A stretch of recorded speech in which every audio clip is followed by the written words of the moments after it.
नमस्कार,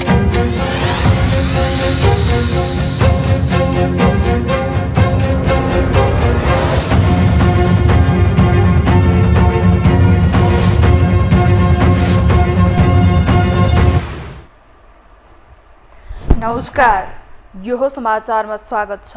म रन्जु अधिकारी। म मेनुका श्रेष्ठ। सुरुमा अहिलेसम्मका प्रमुख समाचार।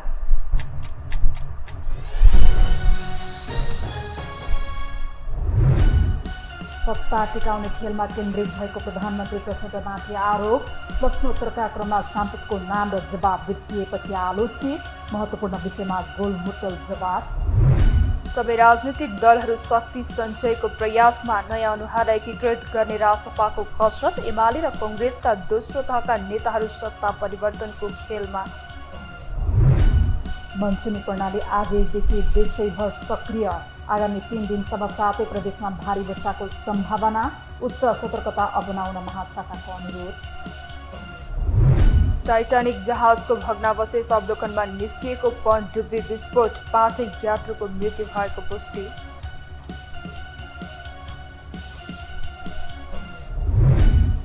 र आइसिसी 1 दिवसीय विश्वकप क्रिकेट छनौटमा ओमान श्रीलङ्कासँग 10 विकेटले पराजित। श्रीलङ्का समूह डी को 7 स्थानमा। धुरी नेपालले नेदरल्यान्डसँग खेल्ने।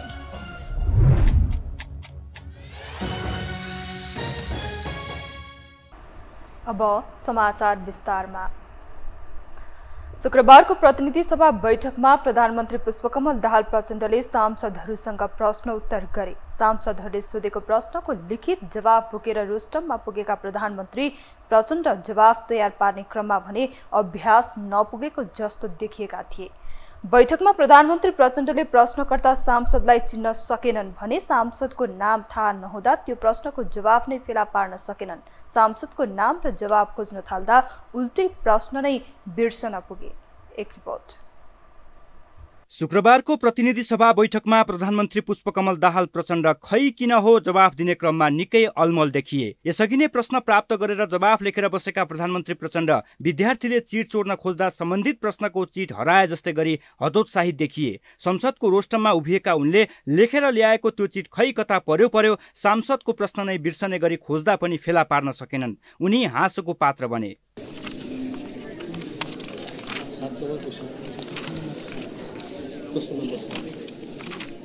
बैठकमा 2 जना सांसदको नाम बिर्सिएपछि प्रधानमन्त्री प्रचण्डले पुनः नाम सोधेका थिए। सांसद अञ्जली श्रेष्ठ र अम्बिका बस्नेतको नाम प्रधानमन्त्री प्रचण्डले बिर्सिएका हुन्। उनले सुरुमा बोल्ने श्रेष्ठलाई नचिनेपछि सोधे। अहिले भर्खरै बोल्ने माननीय सदस्यको नाम सोध्नुपर्ने भयो। त्यसपछि सभामुख देवराज घिमिरेले नाम अञ्जली श्रेष्ठ रहेको बताए। अहिले भर्खरै बोल्ने माननीय सदस्यको मैले नाम थाहा पाउनु पर्ने भयो। अञ्जनी श्रेष्ठ। उनले अञ्जली श्रेष्ठलाई मात्रै होइन अम्बिका बस्नेतको नाम पनि एकैछिनमा बिर्सिए। भर्खरै बोलेको सांसदको नाम बिर्सिएपछि संसदमा हाँसो गुन्जियो। आफूले सांसदको नाम बिर्सिएपछि प्रधानमन्त्री प्रचण्ड रातो पिरो नै भए। हतपत गर्दै प्रश्नको जवाब खोज्न थालेका प्रधानमन्त्री निकै लतपत देखिए। सांसदको नाम फेरि भन्नुपर्ने अवस्था आएपछि बैठकमा सांसदहरूले हाँसेर उडाए। सम्माननीय सभामुख महोदय, फेरि मलाई नाम भन्दिन पर्ने भयो। यहाँ मेरो थोरै चाहिँ यो तलमाथि परेको छ। अम्बिका बस्नेत, मान्य श्री अम्बिका बस्नेतको प्रश्न छ। अम्बिका बस्नेत। सभामुखले अम्बिका बस्नेत भनेर चिनाउँदा समेत प्रधानमन्त्री प्रचण्ड पुनः अल्मलिए। प्रधानमन्त्रीलाई सभामुख मार्फत सांसदको नाम त थाहा भयो, फेरि उनले सोधिएको प्रश्न नै बिर्सिए। सांसद अम्बिका बस्नेतको प्रश्न हराएपछि प्रधानमन्त्री प्रचण्डले पुनः प्रश्न गर्न आग्रह गरे। प्रधानमन्त्रीले यस्तो हुनुमा आफ्नो तयारीमा कमजोरी देखिएको स्वीकार गरे। उनले भने, माननीय सदस्य, फेरि प्रश्न भनिदिन म अनुरोध गर्दछु। मेरो तयारीमा केही कमजोरी रहेको देखियो।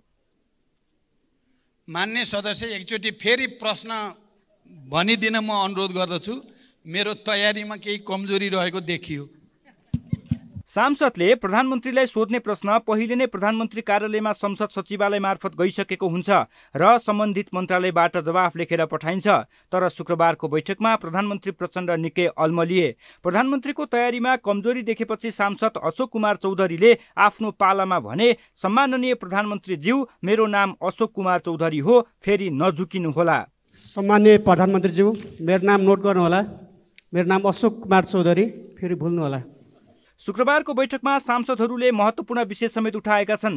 पछिल्लो समय नेपाली युवाहरू रुसी सेनामा भर्ती भइरहेको विषय बाहिरिएको छ। यसबारे सांसद अच्युत प्रसाद मैनालीले प्रश्न गर्दै रुस युक्रेन युद्धमा रुसको पक्षबाट नेपाली युवाको संलग्नताको विषयमा सरकारको जवाफ मागेका थिए। रुस युक्रेन युद्धमा रुसको पक्षबाट नेपाली युवाहरूको संलग्नताको विषयमा सो बारेमा पनि म सरकारको जिज्ञासा जवाफ चाहन्छु। जवाफमा प्रधानमन्त्री प्रचण्डले अन्तर्राष्ट्रिय स्तरमा भइरहेका घटनाबारे सरकारले चासोका साथ नियालिरहेको बताए। रुसमा नेपाली युवाहरूको सैनिक भर्ती र घटनाक्रमलाई सरकारले नजिकबाट हेरिरहेको प्रधानमन्त्री प्रचण्डको भनाइ थियो। अन्तर्राष्ट्रिय राजनीतिमा घटिरहेका घटनाहरूप्रति नेपाल सरकारको गहिरो ध्यान छ भन्ने कुरा पनि म राख्न चाहन्छु। सांसद मैनालीको प्रश्नमा पनि प्रधानमन्त्री प्रचण्डले त्यति गम्भीर जवाफ दिएनन्। यसबारे सरकारले नियालिरहेको मात्रै भनेर प्रधानमन्त्री प्रचण्ड प्रश्नबाट उम्कने प्रयासमा रहे। अरू थुप्रै सांसदले उठाएका प्रश्नमा समेत प्रधानमन्त्री प्रचण्ड त्यति गम्भीर देखिएनन्। यसअघि नै टिपाइसकेका प्रश्नलाई नै सांसदले बैठकमा पढेर सुनाउने र यसअघि नै तयार पारिएको जवाफलाई प्रधानमन्त्री प्रचण्डले पढेर सुनाउने काम मात्रै संसद बैठकमा भयो। यो दृश्य हेर्दा केही अभिव्यक्त गर्न सकिन्थ्यो कि कतिपय प्रश्नमा प्रधानमन्त्री प्रचण्डले पढेर सुनाएको जवाफमा उनी आफै अनभिज्ञ छन्, नत्र भने सांसदले उठाएको प्रश्नको जवाफ हाकाहाकी दिन किन सकेनन्? प्रश्न सुनेपछि त्यसको जवाफ खोज्न पाना पल्टाउनु पर्ने अवस्था कसरी भयो? आशा गरौँ अर्को पटकको प्रश्नोत्तरमा प्रधानमन्त्री प्रचण्डबाट यस्तो गल्ती हुने छैन। शुक्रबारको प्रतिनिधि सभा बैठकमा सांसदहरूले प्रधानमन्त्री पुष्पकमल दाहाल प्रचण्ड र सरकारको चर्को आलोचना गरेका छन्। बैठकमा सहभागी राष्ट्रिय स्वतन्त्र पार्टीका सभापति रवि लामिछानेले सरकार सत्ता टिकाउने कामका लागि परेको टिप्पणी गर्नु भएको छ। सत्ता टिकाउनकै लागि प्रधानमन्त्री पुष्पकमल दाहालले सत्तारूढ दलभित्रै अर्को गठबन्धन बनाउन परेको नक्कली भुटानी शरणार्थी प्रकरणको अनुसन्धानलाई कमजोर बनाउँदै लगेको भारत भ्रमणलाई ठूलो उपलब्धिको रूपमा चित्रण गर्ने प्रयास गरेको आरोप लगाउनुभयो। राज्यका संयन्त्रहरूले राम्रोसँग काम गर्न नसकेपछि आफूले नक्कली भुटानी शरणार्थी प्रकरणको छानबिनका लागि संसदीय विशेष समिति गठन गर्न माग गरे पनि सरकारले बेवास्ता गरेको आरोप लगाउनुभयो। विशेष समितिको माग गरेको थिए, त्यसको कारण के थियो भने जुन ढङ्गले यसको इन्भेस्टिगेसन भइरहेको थियो त्यहाँ इन्भेस्टिगेसन गर्ने इन्स्टिट्युसन्सहरूको बारेमा प्रश्नहरू आए, अनेक कुराहरू आए, तर त्यस विषयमा छानबिन अगाडि बढ्न सकेन र अहिले जुन ढङ्गले छानबिन सकिएको त छैन तर जुन परिणामहरू आइरहेको छ त्यसले हाम्रा प्रश्नहरूलाई उत्तरै दिन सकेन, जहाँको त्यहीँ राख्यो। त्यसकारणले यो अगाडि बढ्ने वातावरण देखिएन।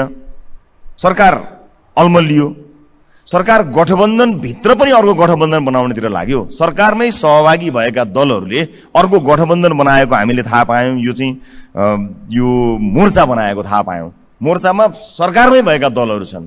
अब यो के हो बुझ्न जरुरी भयो।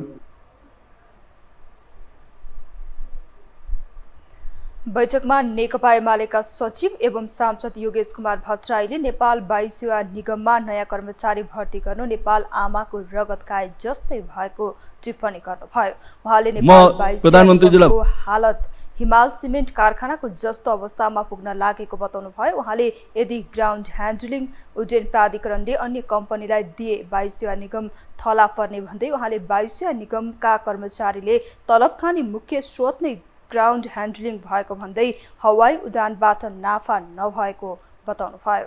जुन आमाको दुध आउँदैन तर त्यो चाहिँ आमाको ऊ चाहिँ चुसिराख्ने रगत चुसे जस्तै हो। त्यो नेपाल वायु सेवा निगममा कर्मचारी भर्ती गर्नु भनेको आमाको रगत खानु जस्तै हो। आज त्यस्तै भइरहेको छ, त्यसकारण म त्यसको निन्दा गर्छु।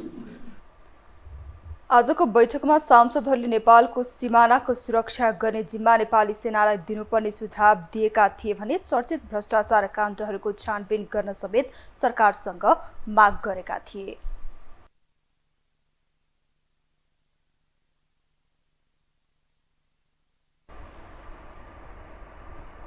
राजनीतिक वितृष्णासँगै जन्मिएका नयाँ राजनीतिक शक्तिहरूप्रति आम नागरिकको आशा र भरोसा बढ्दछ। 2079 निर्वाचनसँगै उदाएका स्वतन्त्र जनप्रतिनिधि र नयाँ राजनीतिक शक्तिहरूबाट उनीहरूले ठूलो परिवर्तनको आशा गरिरहेका छन्। छोटो समयमै उदाएका यी शक्तिहरूलाई आम नेपाली जनता एकै ठाउँमा उभिएको देख्ने देख्न चाहन्छन्। के अब रवि लामिछाने, बालेन शाह, हर्क लगायत नयाँ अनुहारहरू एकै ठाउँमा उभिन सम्भव छ त? एक रिपोर्ट। गएको वर्ष 2079मा सम्पन्न संघीय र स्थानीय तहको निर्वाचनमा नागरिकले नयाँ अनुहारलाई अनुमोदन गरेर पठाए। स्थानीय तहको चुनावमा बालेन शाह, हर्क साम्पाङ लगायत स्वतन्त्र उम्मेद्वारी दिएकाहरू विजयी हुँदा त्यसैबाट होसिएर रवि लामिछानेले राष्ट्रिय स्वतन्त्र पार्टीको घोषणा गरे। पुराना राजनीतिक दलहरूप्रति देखिएको वितृष्णाकै कारण पार्टी घोषणा भएको केही समयमै लामिछाने नेतृत्वको रासोपाले नागरिकको मन जित्न सफल भयो। चौथो राजनीतिक शक्तिको रूपमा उदायो। एक छत्र राज गरिरहेका रैथाने दलहरूलाई पाखा लगाएर निर्वाचित भएका उनै नेतृत्वले एक खालको झापट नै प्रहार गरे। अहिले उनीहरूले जनतासँग गरिएको वाचा पूरा गर्ने ध्यानमा आफ्नो ठाउँबाट सक्रियता देखाइरहेका छन्। पछिल्लो गतिविधिकै कारण काठमाडौँ महानगरपालिकाका मेयर बालेन शाह, धरान उपमहानगरपालिकाका मेयर हर्क साम्पाङले अहिले दिन 2 गुणा र रात 4 गुणाको रूपमा वाही पाइरहेका छन्। संचारकर्म छोडेर राजनीतिमा होमिएको 1 वर्षमै रवि लामिछाने नेतृत्वको रासोपाले पनि राजनीतिक छलाङ ह्वात्तै मार्न सफल भयो। नेपाली जनताहरू पनि परिवर्तनको पक्षमा उभिएकैले रासोपाका उम्मेद्वारहरूलाई अनुमोदन गरेर संसद भवन पठाउन तयार भए। सभापति लामिछानेले छोटो अवधिमै रासोपालाई संसदमा 21 सीट सहित चौथो स्थानमा उभ्याउन सफल भए। अझ उपनिर्वाचनमा हात पारेको थप सफलताले ठूलो दलमाथि थप दबाव बढ्यो। केही चर्चित अनुहारलाई पार्टीमा ल्याउन उद्धत उनै लामिछाने मिशन 84 को अभियानमा छन्। अर्थात् अबको संसदीय चुनावमा एकल बहुमत ल्याउने र आफ्नो नेतृत्वमा सरकार सञ्चालन गर्ने उनको रणनीति छ। अब यो त एकदम राम्रो हुन्थ्यो, त्यसरी त्यस्तो साथीहरूलाई त्यस्तो हामीले जोड्न सके त यो त असाध्यै राम्रो हुन्थ्यो। त्यो त हाम्रो चाहना छँदैछ। अब त्यो चाहना अनुरूप अन्य साथीहरूले पनि त्यसै गरी सोचिदिनु भयो भने हाम्रो तर्फबाट त 100% हामी सकारात्मक छँदैछौँ नि। सम्बन्धका हिसाबले पनि हाम्रो एकदम सौहार्दपूर्ण सम्बन्ध छ। उहाँहरूको कामका हिसाबले पनि मैले त निरन्तर रूपमा उहाँहरूको कामको प्रशंसा गरेकै छु। चुनाव लड्दाखेरि सघाएदेखि अहिलेसम्म पनि निरन्तर उहाँको राम्रो कामको सघाउने काममा निरन्तरता दिएकै जस्तो लाग्छ मलाई। त्यो आफैमा एउटा राम्रो सङ्केत बन्न सक्यो र त्यो हुन सकेछ भने हाम्रो लागि चाहिँ त्यो खुसीको कुरा हुन्छ। राष्ट्रप्रतिको जनतामा जुन विश्वास र भरोसा थियो, तर एकाएक सरकारमा गएर देखाएको चरित्रले भने जनतामा थोरै संशय पैदा गर्यो। अर्थात् नयाँहरू पनि पुराना भन्दा फरक रहेनछन् भन्ने सन्देश पर्न गयो। जब सरकारमा सहभागी भयो त्यसपछिका कदमले रासोपालाई दोहोरो चरित्रको रूपमा चित्रण गर्यो। जनताको मन जितेर मतमा परिणत गर्ने बेलामा जसलाई गाली गरियो उसैसँग काँधमा काँध मिलाउन पुगेको भनेर चर्को आलोचना भयो। राजनीतिमा एवं सैद्धान्तिक चेत अभावका कारण पनि कैयौं पटक स्वयं रवि लामिछाने पनि विवादमा तानिए। त्यही नजिरका कारण अहिले भने रवि लामिछानेमाथि समेत विकल्प खोज्न थालिएको छ। झिल्के प्रवृत्ति खत्तम हुनलाई धेरै बेर लाग्दैन। जसरी उठ्छ त्यसरी नै जान्छ। चाहे त्यो इमरान खान होस्, चाहे त्यो केजरीवाल होस्, चाहे डोनाल्ड ट्रम्प होस्, चाहे जेलेन्स्की होस्, उनको अवसान अब सम्भावी छ। कुनै न कुनै तरिकाले त्यो हुने बित्तिकै त्यो पार्टी विभाजन भन्दा पनि एउटा एकातिर लाग्छ, अर्कोतिर लाग्छ। त्यहाँ मेजोरिटी चाहिँ वास्तवमा डेमोक्रेटिक लाइनको मान्छेहरूको छ। मेजोरिटी चाहिँ हार्डकोर कम्युनिस्टहरू पनि छन्, फेरि छन्। एउटा वर्ग जो भर्खरै उदाएको शक्तिलाई एकै स्थानमा देख्न चाहन्छ, तर ती नेतृत्व बीचको दूरी भने झन्झन बढ्दो क्रममा छ। बालेन शाह र हर्क साम्पाङ बीच पछिल्लो समय सुमधुर सम्बन्धको आभास भए पनि रवि लामिछानेप्रति बालेन शाह सकारात्मक छैनन्। सिंहदरबारदेखि अदालत हुँदै भारतसँग पौठे जोरी खेल्दै आफ्नो हक्कीपन देखाएका तिनै बालेन शाह रवि लामिछानेलाई सामाजिक सञ्जालबाटै व्यङ्ग्य प्रहार गरिरहेका हुन्छन्। प्रधानमन्त्री प्रचण्डसँग मिल्दा होस् या केपी शर्मा ओलीसँग काँधमा काँध मिलाउँदा राजनीतिक व्यङ्ग्य गर्न पनि मेयर शाह पछि परेनन्। मेयर शाहले मिटर ब्याजीको प्रदर्शनमा रवि लामिछाने पुग्दा सांसदको लोगो लगाएर पुग्दा लाज लाग्नुपर्ने समेत भने। नयाँ र पुरानामा केही फरक नभएको भन्दै चोरको समेत संज्ञा दिएका मेयर शाहले रवि लामिछानेमाथि अहिले पनि कटाक्ष गर्न छाडेका छैनन्। जनताको आशा र भरोसा बनेर उदाइरहेका यी नेतृत्व बीचको यो हदसम्मको दूरी कायमै रहँदा रवि, बालेन, हर्का जस्ता व्यक्ति एकै ठाउँमा उभिएर मुलुकलाई निकास दिनुपर्ने विश्लेषकहरू बताउँछन्। यदि देशको अहिलेको समस्यालाई नहेर्ने हो भने हामी जान सक्दैनौँ। तर त्यसलाई बदल्ने के हो त? यो दिमागलाई मुक्त कसरी गर्न सकिन्छ त भन्दा त्यो त विचारले हो। भन्दाखेरि विचार राजनीतिले बोकेर हिँडेको हुन्छ। त्यो विचारलाई प्रक्षेपण गर्ने जुन त्यो ट्रक हुन्छ नि, ठुलो त्यो मिसाइल हान्ने, त्यो त राजनीति हो। त्यहाँबाट निक्लिएर जाने मिसाइल चाहिँ विचार हो नि। त्यो टकमा बसेको त्यो हान्ने मेसिन त ट्रकमै हुन्छ, फेरि त्यसमा अर्को हालेर फेरि हालिन्छ।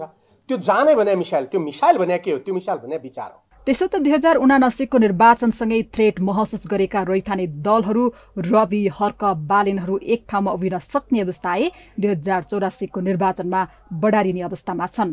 कांग्रेस एमाले जस्ता रैथाने दलबाट अबको जनअपेक्षा पूरा हुन कठिन रहेको र पुराना सच्चिने शैली पनि नदेखिएकोले यति बेला परिवर्तन चाहनेहरू विकल्पको खोजीमा छन्। मुलुक परिवर्तनका लागि एकै ठाउँमा उनीहरूलाई हेर्न चाहने जमात बलियो हुँदा उनीहरूको बीचको दूरी भने झन बढ्दै गएको देखिन्छ। यो टेलिभिजनका लागि मेनुका श्रेष्ठको रिपोर्ट। अब बाँकी समाचार। सदनमा बलियो रहेको प्रचण्ड सरकारलाई प्रतिपक्षी र सत्तापक्षकी असन्तुष्ट समूह सरकारबाट ढाल्न खोजिरहेका छन्। उनीहरूले सदनमा प्रस्तुत गर्ने कार्यशैलीले नै प्रचण्ड सरकारप्रति असन्तुष्ट रहेको दर्शाउँछ। तर कांग्रेस सभापति शेरबहादुर देउवाको हात प्रचण्डको शिरमा रहँदासम्म सरकार ढाल्ने हर प्रयास असम्भव जस्तै देखिन्छ। एक रिपोर्ट। 32 सिटमा नै देशको प्रधानमन्त्री बनेका नेकपा माओवादी केन्द्रका अध्यक्ष पुष्पकमल दाहाल प्रचण्ड नेतृत्वको सरकारलाई नेपाली कांग्रेसको पनि साथ रहँदा कहीँ कतैबाट पनि सङ्कटको लक्षण देखिँदैन। 4 दलीय वामपन्थी शक्तिहरूसँग मोर्चा गठन गरेसँगै 54 सिटे प्रधानमन्त्री बनेपछि त प्रचण्ड झन सदनमा थप शक्तिशाली बनेका छन्। सबै दललाई खुसी बनाएर यथेष्ट बहुमत आफ्नो पक्षमा पारेको प्रचण्ड सरकार सुरक्षित नै भए पनि उनैका मन्त्रीहरू भने सशंकित देखिन्छन्। प्रचण्ड सरकारका मन्त्रीहरूलाई सरकार ढल्ने पो हो कि भन्ने पिरलो परेको छ। सरकारका मन्त्रीहरू यही सरकार टिक्छ भन्दै स्पष्टीकरण दिन बाध्य देखिन्छन्।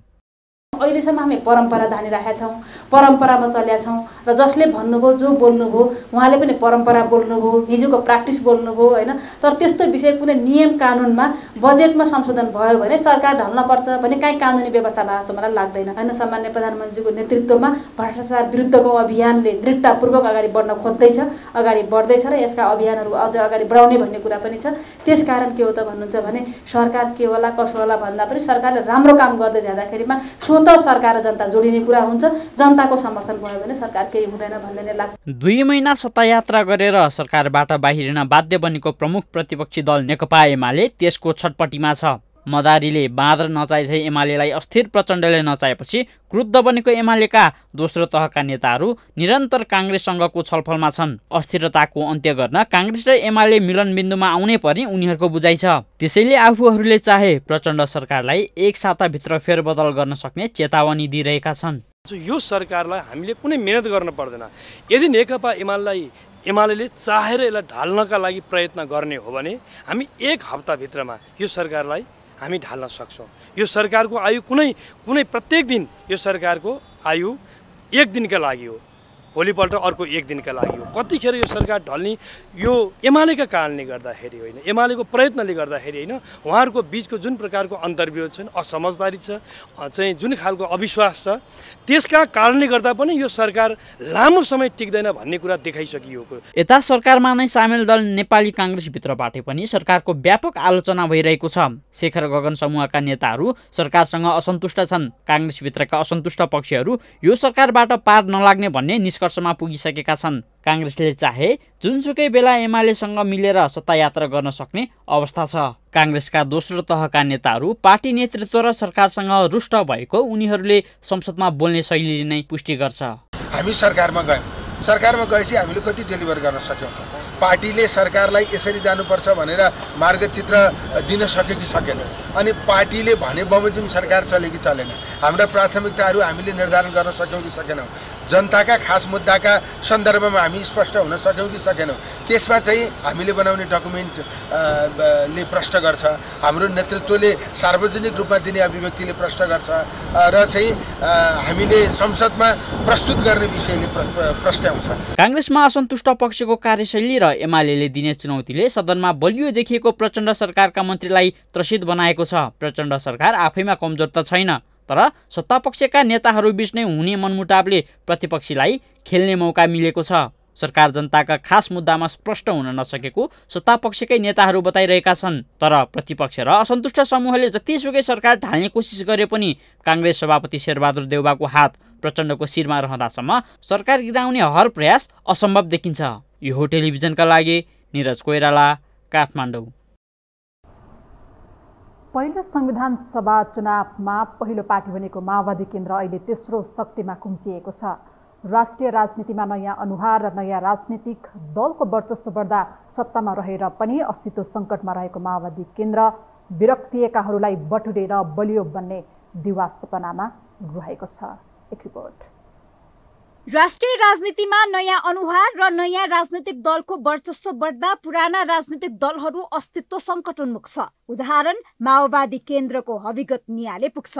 पहिलो संविधान सभा चुनावमा ठूलो पार्टी बनेको माओवादी केन्द्र अहिले तेस्रो शक्तिमा खुम्चिएको छ। राजनैतिक अङ्कगणितका आधारमा मुलुकको सत्ताको डाडु पन्यौ उसैको हातमा छ। तर प्रधानमन्त्री समेत रहेका माओवादी केन्द्रका अध्यक्ष पुष्पकमल दाहाल प्रचण्डलाई पटक्कै चयन छैन। गठबन्धनको बलमा धौधौ सत्ता टिकाइरहेका प्रचण्ड राष्ट्रिय राजनीतिमा नयाँ शक्तिमा देखिएको उभार, पार्टीको खस्कदो आकार र प्रभावले निरन्तर अत्तालिरहेका छन्। नेतृत्वको मोह र सधैँ सत्ताको वरिपरि बस्ने बानी परेका उनी सहज सत्तामा रहे पनि थप सुरक्षित हुन 88 सिटको नेपाली काङ्ग्रेस र 78 सिटको नेकपा एमालेलाई मुकाबिला गर्न 54 सिटको समाजवादी मोर्चा नै तयार गर्न सफल भएका छन्। यही मोर्चालाई माध्यम बनाएर नेपालको कम्युनिस्टको नेतृत्वको विकल्प दिनेदेखि पूर्व माओवादी घटकलाई एक ठाउँमा उभ्याउने रणनीति प्रचण्डको छ। मोर्चा हुँदै विप्लवलाई आफ्नो कित्तामा ल्याइसकेका छन्। चुनावमा गोर्खा 2 उपहार दिएका बाबुराम भट्टराईलाई पहिले माओवादीमा मिसाउने र मोर्चामा ल्याउने तयारी प्रचण्डको छ। यही मोर्चालाई माध्यम बनाएर नेपालको कम्युनिस्टको नेतृत्वको विकल्प दिनेदेखि पूर्व माओवादी घटकलाई एक ठाउँमा उभ्याउन लागि परेका छन्। राष्ट्रिय राजनीति विकल्पको पक्षमा छ, जनता नयाँ अनुहारको खोजीमा छ। तर प्रचण्ड आफ्नै पार्टी चलाउन नसकेका, जनताले नपत्याएका बाबुराम विप्लव जस्ता पात्र पार्टीमा भित्राएर शक्ति आर्जन गर्ने रणनीतिमा छन्। हामी नमिलेका कुराहरू अलिकति छलफल गर्दै जाउँला र हामी पार्टी एकतासम्मै जाउँ भन्ने कुरा हो। र हाम्रो नेपाल समाजवादी पार्टी र नेकपा माओवादी केन्द्रको बीचमा वार्ता समिति बनेको, त्यो वार्ता समितिको बीचमा पटक पटक हामीले छलफलहरू गरेको, बैठकहरू गरेको र वार्ता समितिले यता नेपाल समाजवादी पार्टीतिरको कुरा गर्नुहुन्छ भने आधिकारिक रूपमा लिखित ढङ्गबाट एकताका आधार प्रस्ताव भनेर नेकपा माओवादी केन्द्रलाई आधार प्रस्ताव हामीले त्यहाँ फेरि उपलब्ध गराइसकेको। आफ्नो विरासत जोगाउन नसकेका, चुनावबाट जनमतले नपत्याएका जसपा र अध्यक्ष उपेन्द्र यादवलाई बोक्दा छुट्टिएका बाबुराम र उनको पार्टी नेपाल समाजवादीलाई माओवादीसँग मिलाउन नोकझोक र आलोचनाका बीच आन्तरिक तयारी चलिरहेको देखिन्छ। प्रचण्डको समाजवादी मोर्चा नेपालका कम्युनिस्टको नेतृत्व मोहदेखि पूर्व माओवादी घटकलाई जोडेरै भए पनि अस्तित्वको सङ्कटमा रहेको माओवादीको आकार बढाउने योजना मुख्य देखिन्छ। माओवादीभित्र नै पार्टी सुदृढीकरणको पक्षमा सङ्घर्ष गरिरहेका माओवादी नेताहरू छरिएर रहेका पूर्व माओवादीहरूलाई एक हुनु वा मोर्चा बनाउनु सकारात्मक छ। तथापि माओवादी पार्टीले पार्टीको आन्दोलन र सङ्गठनात्मक कार्यदिशा पहिलो आवश्यकता भएको उनीहरूको तर्क छ। चुनावमा चाहिँ नि अलिक कमजोर हो कि भन्ने पनि देखिएको छ। मनोवैज्ञानिक हिसाबले पनि हामीहरू एकीकृत गर्नुपर्ने जरुरी छ। माओवादीबाट अलग भएकाहरू उहाँहरूले पनि आफ्नो समीक्षा गर्नुभयो, हामी पनि हाम्रो समीक्षा गऱ्यौँ। एउटै पार्टी बनाउनु, त्यसको नेतृत्व कसले गर्ने त भन्दा त्यसको पहल कदमी कसले लिने त भन्दाखेरि संस्थापन भएको हुनाले प्रचण्ड प्रधानमन्त्री अहिले पनि हुनुहुन्छ, पार्टीको पहिला पनि लिडरै हुनुहुन्थ्यो भन्दा अहिले उहाँले पहल कदमी लिएको कुरालाई हामीले अन्यथा लिन मिल्दैन। तर माओवादी पार्टी यसरी नै अलिअलि घिसिपिटी गर्दै यी मोर्चाहरू अलिकति बनाएर मात्रै पुग्दैन। यहाँ माओवादीको आन्दोलन अब कता जाने हो, यसको कार्यदिशा के हो, यसको सङ्गठनात्मक पद्धति कस्तो हुन्छ हैन भन्ने खालको चाहिँ नि हामीलाई स्पष्ट आम जनसमुदाय र कार्यकर्ताले बुझ्ने। 2074 को निर्वाचनले जनता नयाँ अनुहारको खोजीमा छ। तथापि प्रधानमन्त्री समेत रहेका माओवादी केन्द्रका अध्यक्ष प्रचण्ड प्रधानमन्त्री भएकै बेला आफू शक्तिमा रहेका बेला छरिएर रहेका पूर्व माओवादीको मिलान गराउने, एमाले बाहेकका कम्युनिस्ट शक्ति खडा गर्ने र त्यसको नेता आफू बन्ने होडमा छन्। आफ्नै पार्टी चलाउन नसकेका, जनताले नपत्याएका पात्रहरू पार्टीमा भित्राएर माओवादीको आकार बढ्ला सोच्ने कि? यो हो टेलिभिजनका लागि निम्लेकी शेर्पा, काठमाडौँ। हामीसँग समाचार बाँकी नै छन्, अहिलेलाई विश्राम।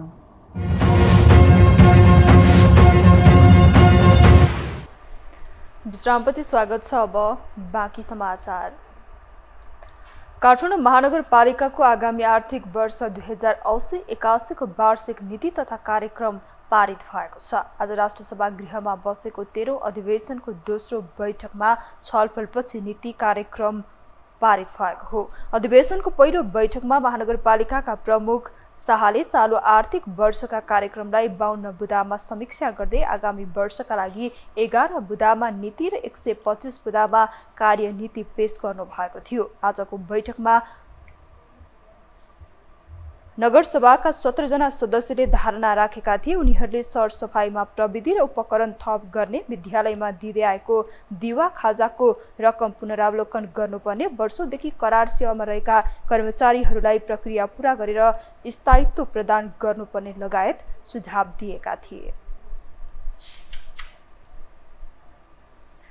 आफ्ना महत्वाकांक्षी योजनामा एकहोरो लागेकै भरमा टुकुचादेखि अनधिकृत संरचना भत्काउँदै काठमाडौँलाई व्यवस्थित बनाउने उद्देश्य लिएका मेयर बालेन सधैँ चर्चा र विवादका पात्र बनिरहे। प्रधानमन्त्री प्रचण्डकै बैठक बहिष्कार गरेका बालेनले कार्यपालिकापछि न्यायपालिकामाथि नै प्रश्न उठाएसँगै विवादमा तानिए पनि समाज भने पक्ष र विपक्षमा कित्ताकाट भएका छन्। एक रिपोर्ट। नेपालको संविधान 2072 को धारा 126 ले न्यायिक प्रक्रियाको निरूपण गर्न अदालतलाई जिम्मेवारी दिएको छ। अदालतले सुनाएका फैसला गलत लागेमा त्यसको पुनरावलोकन गर्न माथिल्लो अदालतमा जान पाइने कानुनी व्यवस्था छ। तर अदालतको फैसला नै मान्दिन भन्ने अधिकार कोही कसैलाई छैन। यदि कोही कसैले यस्तो गर्छ भने उसले अदालतको अवहेलना गरेकोमा मानहानिको मुद्दा लाग्न सक्छ। न्यायमा अवरोध पुर्याउने कामलाई अदालतको मानहानि हुने विश्वव्यापी परिभाषा हो। मुद्दा, मामिला, बहस तथा छलफलको समयमा वा छलफलको किनारा लागिसकेपछि पनि न्यायाधीश न्यायालय वा न्याय प्रक्रिया विरुद्धको अभिव्यक्ति दिन पाइँदैन। त्यसो गरी अदालतले मानहानि मुद्दा लगाउन सक्ने प्रावधान छ। बिहिबार एकै दिन उच्च अदालत पाटनले काठमाडौँ महानगरपालिकाका मेयर बालेन्द्र शाह बालेनसँग सम्बन्धित रहेको 2 वटा मुद्दामा आदेश सुनायो। दुवै मुद्दाको आदेश उच्च अदालत पाटनका न्यायाधीश धीरज बहादुर चन्दको इजलासले सुनाएको थियो। एउटा मुद्दाको आदेश बालेनको पक्षमा आउँदा अर्को भने उनको विरुद्धमा देखियो। त्रिभुवन विमानस्थल क्षेत्रको फेन्सिङ तार काटेपछि बालेनलाई नेपाल नागरिक उड्डयन प्राधिकरणले सोधेको स्पष्टीकरण संविधान प्रतिकूल भएको भन्दै मेयर शाह स्पष्टीकरण बदर माग सहित अदालत पुगेका थिए। त्यसै मुद्दामा अदालतले बालेनलाई राहत हुने गरी प्राधिकरणलाई कारण देखाउ आदेश दिएको छ। त्यस्तै अदालतले हिन्दी फिल्म रोक्न बालेनको निर्णय विरुद्ध उनको विपक्षमा अल्पकालीन अन्तरिम आदेश सुनायो। आफ्नो पक्षमा भएको आदेशलाई बालेनले सहर्ष स्वीकार गरे पनि विपक्षमा भएको आदेशप्रति भने घोर आपत्ति जनाए। उनले अदालत भारतको गुलाम भएको र अदालतको आदेश नमान्ने र जस्तो सुकै सजाय भोग्न पनि तयार रहेको भन्दै हिन्दी फिल्म चल्न नदिने लिखित अभिव्यक्ति नै दिए, जसका कारण उनलाई अदालतको अवहेलना गरेकोमा मानहानिको मुद्दा पनि लाग्न सक्छ। अब अदालतले आदेश अथवा फैसला गरिसकेपछि त्यसलाई नमान्न त हेर्नुस् पाउने भए बालवाला प्रधानमन्त्रीसम्म अदालतमा उपस्थित भएर जवाब दिएका छन् हैन। र अब सरकारले कतिपय सरकार खिलाफका निर्णय अदालतले गर्दा पनि सरकारले मानेको छ हैन। अब महानगरपालिका प्रमुखले त्यो नमानी अगाडि जान सक्नुहुन्छ र जाने एउटा उ गर्नुहुन्छ भन्ने चाहिँ मलाई लाग्दैन। त्यो निश्चित रूपमा त्यहाँ न्यायाधीशले त्यो मुद्दा गएको खण्डमा त्यसमा एउटा व्यापक विवेचना भएर दुई तर्फबाट उहाँहरूको अदालतकै स्ववियोगमा त्यहाँ तपाईँको 5 रुपियाँदेखि जति पनि सजाय पनि हुनसक्छ, कैद पनि हुनसक्छ। त्यसमा यति नै हुनुपर्छ भने यो कानुनी व्यवस्था छैन, यो प्र्याक्टिसको व्यवस्था मात्रै हो। मेयर बालेन आफू अन्यायमा पर्दा अदालतको ढोका ठक्ट्याउन पुग्छन्, तर तिनै अदालतले उनको विरुद्धमा आदेश सुनाउँदा भने उनी त्यसको प्रतिवादमा उत्रदै विरोधाभास क्रियाकलाप गरिरहेका छन्। तर सर्वोच्चकै पूर्व न्यायाधीशहरू भने बालेनको कदमलाई स्वागत योग्य ठान्छन्। देशलाई बालेन जस्तो निडर र सच्चा देशभक्तको खाँचो भएको भन्दै अदालतबाट गल्ती भएको बताउँछन्। कोर्टले के गरिदिए हुन्थ्यो भने क्या यसमा सिक्युरिटी र मल्टिप्लेक्सहरू जल्ने पनि कुरा हुनसक्छ। इन्डिया विरोधी धेरै छन् यहाँ मान्छे हुनु पनि उसले के म्याप त्यस्तो राखिदिएको छ। अनि सीतालाई फेरि भनिदिएको छ उसले नेपाललाई गनेको छैन। नेपालले रिस उठ्छ, त्यही रिस चाहिँ बालेन शाहलाई उठेको। यो त मेरो देश त्यसो भन्न पाइन्छ? सीता त नेपालको हो नि त, हाम्रो विभूति हेरेर त्यहाँ राख्न पाइन्छ? त्यस्तोमा उसले त देशको लागि गरेको उसले त्यही आवेशमा भनेको। म बालेन ठाउँ भइदिए अथवा उसको सल्लाहकारमा भइदिए के भन्थ्यो भने क्या त्यो कपी लिएर भ्याकेटमा गइहाल्थेँ।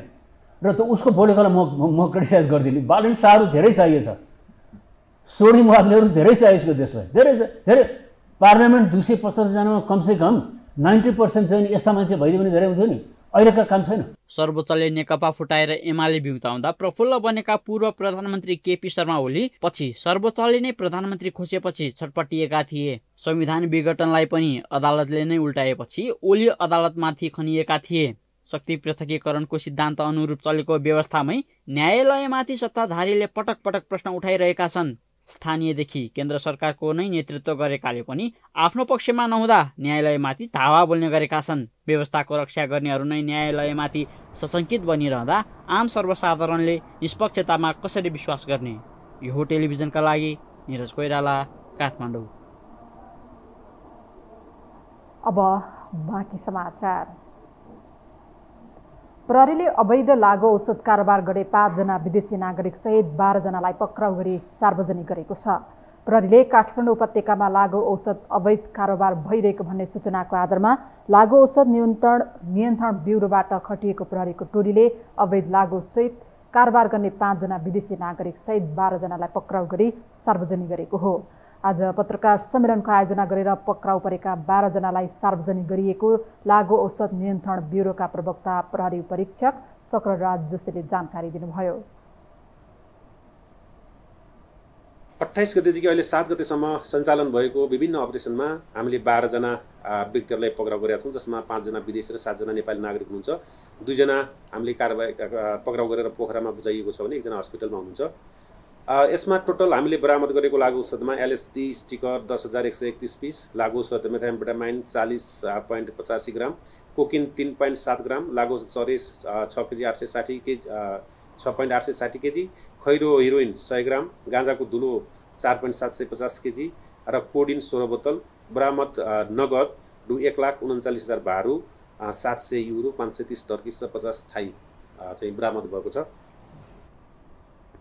बरामद लागु औषधको बजार मूल्य 2,33,15,250 रुपैयाँ बराबरको रहेको छ। मनसुनी प्रणाली आजदेखि देशैभर सक्रिय भएको छ। सरदरमितिभन्दा 1 दिन ढिला नेपाल प्रवेश गरेको मनसुन 9 दिनपछि देशैभर सक्रिय भएको हो। नेपालमा मनसुन भित्रिने सरदरमिति जुन 13 भए तापनि यस वर्ष 1 दिन ढिलो अर्थात् जुन 14 तारिक मनसुन भित्रिएको थियो। पूर्वी नेपालबाट भित्रिएको मनसुनी प्रणाली आजदेखि देशभर सक्रिय भएको जल तथा मौसम विज्ञान विभागको मौसम पूर्वानुमान महाशाखाले जनाएको छ।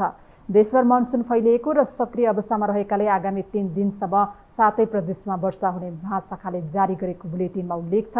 साथै मधेस, बागमती, गण्डकी र लुम्बिनी प्रदेशका थोरै स्थानमा भारी वर्षा तथा 1-2 स्थानमा अति भारी वर्षा हुने पूर्वानुमान महाशाखाले गरेको छ।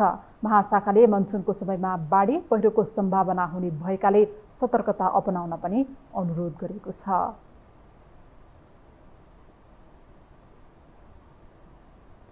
हामीसँग अन्तर्राष्ट्रिय र खेल समाचार बाँकी नै छन्। अहिलेलाई पुनः विश्राम।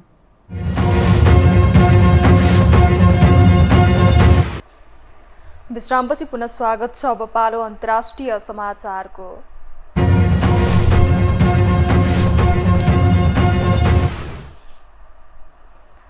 टाइटानिक पर्यटन पनडुब्बीमा सवार 5 जनाको मृत्यु भएको घोषणा गरिएको छ। टाइटानिकको शताब्दी पुरानो भग्नावशेषको यात्रामा 5 जनालाई बोकेको समुद्री पनडुब्बी विपत्तिजनक विस्फोटको टुक्रामा फेला परेपछि त्यसमा सवार 5 जनाको मृत्यु भएको घोषणा गरिएको हो।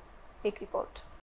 पर्यटकका लागि विश्वकै चर्चित जहाज टाइटानिकको भग्नावशेष हेर्न निस्किएका 5 जनाको मृत्यु भएको छ।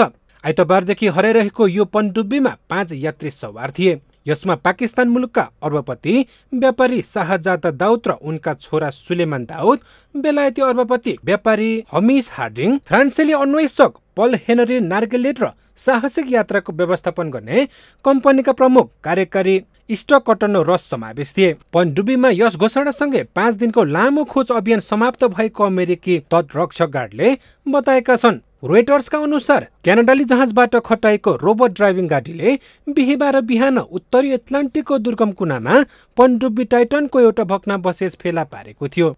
अमेरिकी coast guard rear admiral John मोगरले भने 6.7 मिटरका टाइटनका 5वटा प्रमुख टुक्राहरू भग्नावशेष क्षेत्रमा अवस्थित थिए, जसमा जहाजको पुच्छ र कोन र प्रेसर हलका 2 भागहरू थिए।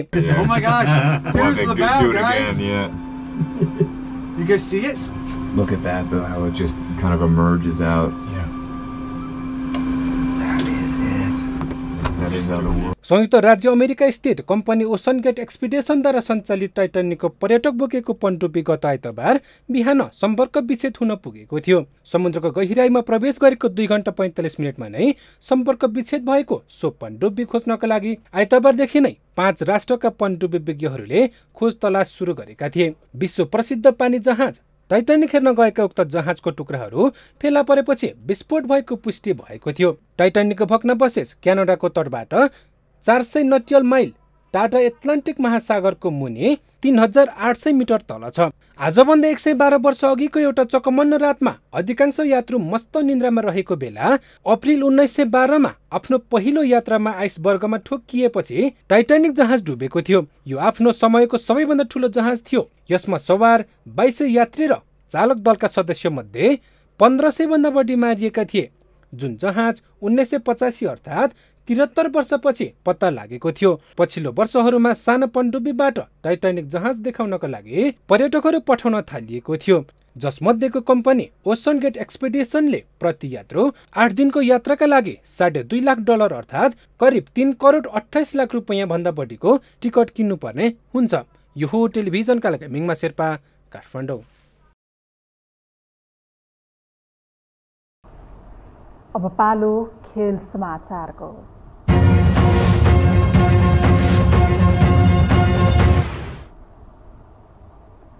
आइसिसी 1 दिवसीय विश्वकप क्रिकेट छनौटमा श्रीलङ्काले ओमानलाई 10 विकेटले पराजित गरेको छ।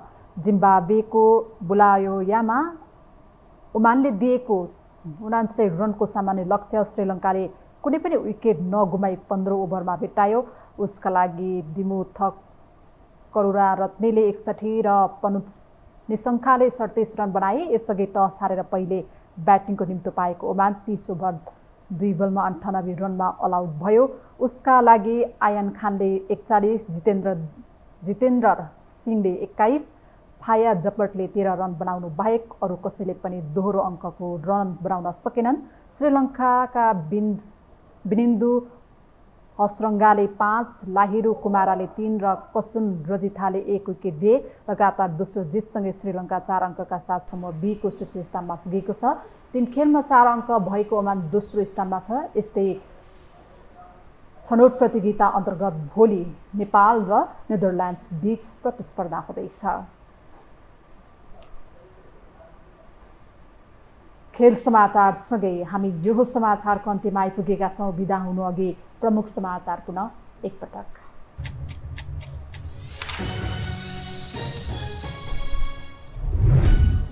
सत्ता टिकाउने खेलमा केन्द्रित भएको प्रधानमन्त्री प्रचण्डमाथि आरोप।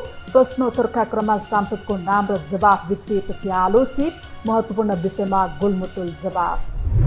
सबै राजनीतिक दलहरू शक्ति सञ्चयको प्रयासमा नयाँ अनुहारलाई एकीकृत गर्ने रासपाको कसरत। एमाले र कङ्ग्रेसका दोस्रो तहका नेताहरू सत्ता परिवर्तनको खेलमा। मनसुनी प्रणाली आजदेखि देशैभर सक्रिय। आगामी 3 दिनसम्म 7 प्रदेशमा भारी वर्षाको सम्भावना। उच्च सतर्कता अपनाउन महाशाखाको अनुरोध। टाइटानिक जहाजको भग्नावशेष अवलोकनमा निस्किएको पनडुब्बी विस्फोट। 5 यात्रुको मृत्यु भएको पुष्टि।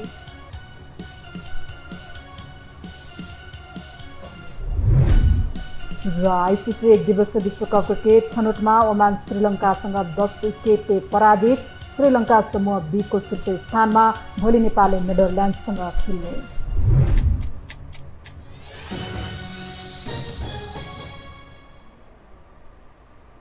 हवस् त, यो समाचार सकियो। समाचार बुलेटिनका साथै यो टेलिभिजनका सम्पूर्ण कार्यक्रम यो टेलिभिजन.com, यो खबर.com, युट्युब र फेसबुकमा पनि पढ्न र हेर्न सक्नुहुनेछ।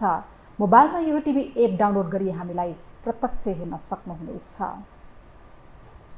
तथ्य सहितको निष्पक्ष समाचार तथा मनोरञ्जनका लागि हेर्दै रहनुहोला यो टेलिभिजन। नमस्कार।